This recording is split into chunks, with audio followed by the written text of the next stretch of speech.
In the heart of the city, where steel towers hummed like tuning forks and streetlights flickered like restless stars, there stood a figure known only as Seol. No one knew where they came from. Some said they were born from a choir of forgotten ancestors. Others whispered they were shaped from the first breath shared between two people who truly saw each other. But everyone agreed on one thing. Seol carried the pulse of community in their chest.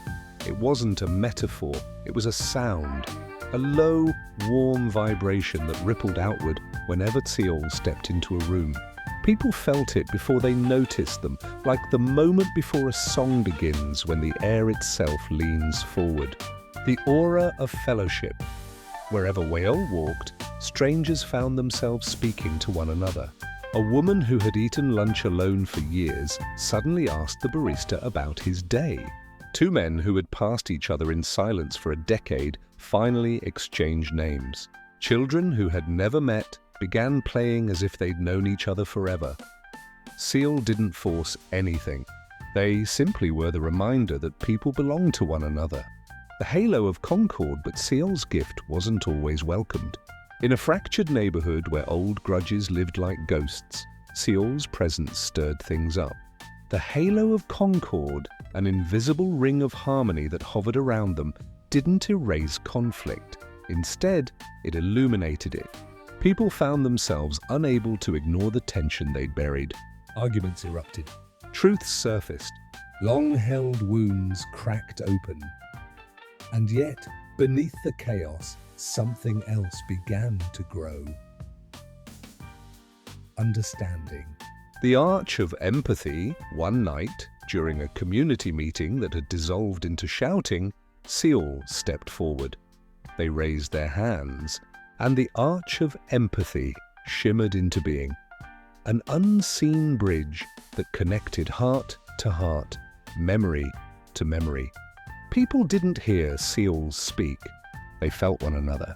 A grieving father felt the fear behind a teenager's anger. A shop owner felt the exhaustion behind a mother's sharp words. A young man felt the loneliness behind an elder's stubbornness.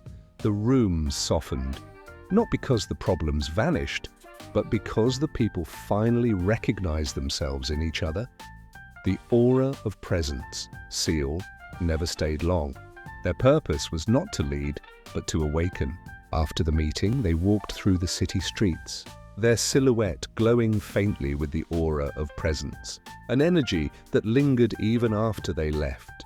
People said that once you encountered Seol, you could never go back to living unseen. You became aware of your own resonance, your own impact, your own ability to shape the world around you. The pulse of community weeks later, the neighborhood transformed, not into perfection, but into connection. Murals appeared on brick walls. Block parties returned. People checked on one another. Arguments still happened, but they ended with listening instead of silence. And somewhere in the city, Seol continued walking, quiet, luminous, carrying the pulse of community like a heartbeat that belonged to everyone. Because Seol was not a savior. Seol was a reminder. A reminder that connection is not magic. It is a practice, a rhythm, a resonance, a principle that lives in every person willing to feel it.